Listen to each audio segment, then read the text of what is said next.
Salut tout le monde, et me revoici pour une nouvelle vidéo. Alors aujourd'hui j'ai décidé de vous parler de celui-ci, de ce type-là. Je vais vous parler du Dark Knight. Mais surtout je vais vous parler de The Dark Knight Rises. Pardon, désolé, il fallait que je le fasse, même si c'était pas utile. Enfin bref, oui comme vous avez dû certainement l'entendre à ma voix et au titre de cette vidéo, je vais vous parler de The Dark Knight Rises. Ah, je l'ai vu enfin. Je ne vous en ai pas fait une critique à chaud après l'avoir vu directement, parce que j'ai été tellement dans l'émotion, tellement dans je chiale comme un bébé à la fin du film. Donc voilà, je pouvais pas me permettre ça, et puis je serais réparti vraiment dans tous les sens, et ça ne serait pas intéressant pour vous. Donc voilà, bon, parlons bien. Parlons de The Dark Knight Rises. Alors, qu'est-ce que je peux vous dire sur ce film? Donc, déjà, ça se passe 8 ans après The Dark Knight. Batman est considéré comme un renégat, comme un traître à Gotham. Bruce Wayne décide de vivre comme un ermite dans son manoir, et c'est à ce moment-là que décide d'arriver à Gotham City un méchant qui est très très méchant, Bane, un mercenaire aux motivations assez troubles, assez sombres, assez bizarres, et qui décide de faire la peau à Batman, tout en voulant recréer le chaos dans Gotham. Bref. Donc, j'étais super excité à l'idée de voir, enfin, le dernier épisode de Batman réalisé par Christopher Nolan, et pour tout vous dire, je n'ai pas été déçu par le film. Alors, il y a quelques maladresses, défauts que je lui reconnais, qui, bon, ben voilà, elles sont là, mais honnêtement, on en fait abstraction parce que voilà, c'est Batman, et puis bon, c'est le dernier épisode. Alors, c'est sûr que quand on attend énormément de ce film, je vais pas dire qu'on est déçu, mais voilà, on s'attendait un peu plus. Peut-être que les bandes annonces étaient trop explicatifs, trop rentrent dans l'art, mais bon, voilà, c'est comme ça. On va pas chier des bulles pour ça. Alors, déjà, je dirais que niveau réalisation, honnêtement, j'ai trouvé ça super bien. C'est tout le temps épique. C'est épique du début à la fin et tout. Les poses de Batman, les poses de Bane, les poses de Catwoman. Tout est épique du début à la fin. Non, honnêtement, niveau réalisation, j'ai trouvé que Christopher Nolan s'en sortait bien. Même si je lui préfère comme la réalisation de The Dark Knight. Là, honnêtement, il voit bien qu'il veut conclure le film et tout. Et chaque scène, chaque plan du film, enfin sauf les plans où ça papote et tout, chaque plan du film est toujours une iconisation du super-héros, du super-vilain, ou alors une iconisation du comics, ou du moins de l'image que les lecteurs en ont. Bref. Après, niveau interprétation, honnêtement, j'ai rien à dire. Christian Bale fait Batman et est toujours Batman, et certainement ce restera le meilleur Batman jamais interprété au cinéma, même si j'aime bien Michael Keaton. Voilà, maintenant c'est Christian Bale. Maintenant, pour moi, Batman, c'est Christian Bale. Bref, ensuite, honnêtement, Michael Caine, Morgan Freeman, Gary Oldman, bon, bah, ils s'en sortent les doigts dans le nez, mais bon, ça c'était normal. Ensuite, parmi les nouveaux, donc, on a Tom Hardy. Tom Hardy, j'ai beaucoup aimé. Il a une présence animale qui me plaît bien. Il n'a pas cette présence, cette folie, évidemment, que tout le monde attendait, voulait faire une comparaison entre Bane et le Joker. Bon, c'est quand même deux méchants assez différents. Là, Bane, il a un côté animal et tout, mais il a une sorte de classe et tout. Ça change quand même du Bane de Batman et Robin, qui là, c'était juste une brute épaisse à la con qui ne servait à rien. Là, il a une présence animale et tout, et il en impose, il fait peur. Il fait peur, honnêtement. Alors, en VF, je trouve que sa voix en VF n'est pas si mal que ça. En VO, c'est sûr, elle a plus de classe, c'est sûr, mais je trouve que déjà, rien que la présence de Tom Hardy en Bane, ça le fait et tout. On a vraiment l'impression que le mec, il est prêt à te broyer les cervicales et tout.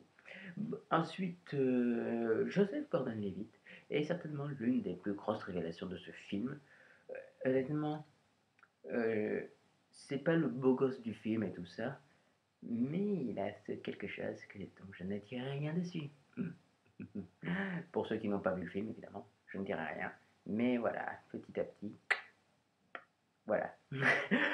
J'en ai peut-être trop dit. Enfin bref, pour ce qui est de Anne Hathaway, qui donc reprend le rôle de Selina Kyle, Catwoman, d'ailleurs, je tiens à préciser que Catwoman n'est jamais prononcée dans le film, je trouve que personnellement, elle s'en sort très bien. Je trouve. Alors, c'est une autre interprétation de Catwoman, Selina Kyle, mais je trouve que son personnage est très sexy, vraiment, dégage quelque chose. Tu vois, c'est différent de Michelle Pfeiffer, mais j'aime bien, j'aime beaucoup. Déjà, dans la bande-annonce, je trouvais qu'elle avait ce côté très sexy et tout, voilà, qui me plaisait bien. Et dans le film, je trouve vraiment qu'elle a ce côté super sexy qui ressort vachement bien. D'autant plus que, bon, elle fait des pirouettes, des cabrioles et tout, et je trouve que ça le fait vraiment, que c'est super crédible. Et puis sa tenue moulante. Oui, bon bref. Non, honnêtement, Anne Hathaway, elle s'en sort super bien. Et voilà, moi je trouve que on la voyait pas beaucoup dans les bandes annonces et je trouve que elle en jette un max. Enfin là, c'est un avis personnel. Ensuite, Marion Cotillard. Alors, c'est vrai, toutes les critiques, qu'elles soient positives, disaient que Marion Cotillard, ben, c'était un peu le point faible du film. Alors, je suis pas d'accord sur cet avis, sauf pour son dernier plan dans sa dernière scène. Là, c'est sûr, voilà, pour quelqu'un qui a reçu un César et un Oscar, voilà, ça le fait pas trop, alors qu'elle était super bonne, je trouve, dans Inception, Marion Cotillard, là, alors que son personnage, durant tout le film, est très mystérieux, parle pas beaucoup, mais voilà, il dégageait quelque chose de très, très, très, voilà, mystérieux en fait. Donc voilà, c'est un peu dommage que Marion Cotillard ait foiré son dernier plan. Ensuite, qui pourrait bien vous parler? Bien évidemment, on a des caméos de Cillian Murphy, Liam Neeson. Non, vraiment, what else? Évidemment, super spectaculaire, ce Dark Knight Rises. Donc, ouais, honnêtement, je sais pas trop quoi vous dire d'autre parce que, voilà, c'est épique, c'est iconique, c'est spectaculaire, c'est chialant. Alors, honnêtement, c'est pas chialant, on n'est pas là à chialer et tout ça. C'est plutôt un chialement heureux en fait. C'est plutôt un chialement, pour ma part, surpris et en même temps joyeux. Ouais, vous voyez, c'est pas vraiment quelque chose de triste, c'est pas oh non, c'est la fin, oh non, c'est la fin, on ne verra plus de Batman pendant des années et des années. Non, là, honnêtement, c'est quelque chose d'autre. C'est, c'est comment vous dire, c'est Batman, vous le reverrez dans une prochaine aventure. Voilà, c'est ça que ça veut dire en fait. Et ce final, honnêtement, je pense que tout le film a amené pour ces dernières minutes de film. Et là, et moi qui étais devant le film, en, en me demandant comment ça allait se terminer, j'ai juste été surpris. Et cette stupéfaction, ça m'a donné des larmes aux yeux. C'est pas spécialement vraiment chialer pour chialer, c'est vraiment chialer pour dire Batman has the power of Mamaishka. Bref, donc honnêtement, voilà, je ne peux pas trop en dire sur ce final, mais honnêtement, c'est un final qui déchire, qui est super intelligent et qui, je pense, peut renvoyer à tout ce qui a été fait dans l'univers de Batman. Donc voilà. Voilà. Et puis après avoir vu The Dark Knight Rises, je me suis replongé dans les Batman, dans le dessin animé des Batman des années 90 et voilà, j'étais tout content et tout.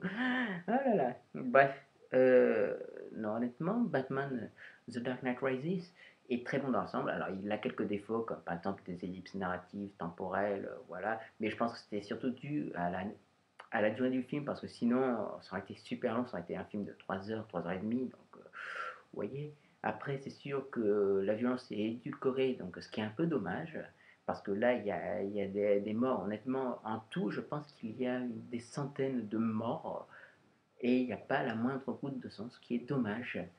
Mais sinon, à part ça, et puis évidemment, le gros point faible du film, c'est Marion Cotillard, mais dans son dernier plan seulement. Sinon, voilà, sinon pour tout le reste, c'était juste vraiment le pied d'enfer. Moi, je vous conseille vraiment de voir The Dark Knight Rises parce que c'est juste magnifique et que c'est la fin, c'est la conclusion que l'on souhaitait un film Batman. Donc voilà. Donc moi je tiens à remercier Christopher Nolan, Christian Bale, Gary Oldman, Morgan Freeman, Michael Caine, Cillian Murphy, Joseph Gordon-Levitt, Marion Cotillard, je ne peux pas lui en vouloir, Tom Hardy, Liam Neeson, S. Ledger, le regretté S. Ledger. Euh, qui ai-je oublié d'autre je sais pas. David S. Goyer, Jonathan Nolan, le frère de Christopher Nolan. Euh, voilà, bref, enfin, je remercie toute l'équipe du film Batman, de la trilogie Batman, parce que cette équipe a vraiment fait un boulot extraordinaire. Et voilà, je tenais à les remercier pour ça. Je tenais vraiment à remercier Christopher Nolan pour nous avoir livré vraiment les meilleurs films Batman. Voilà. Donc écoutez, moi je ne vais pas vous retendre plus longtemps que cela, si ce n'est que je vous dis à une prochaine vidéo. D'ici là, portez-vous bien, allez voir Batman, chialez un bon coup, ça fait du bien, et on se dit à plus pour une prochaine vidéo.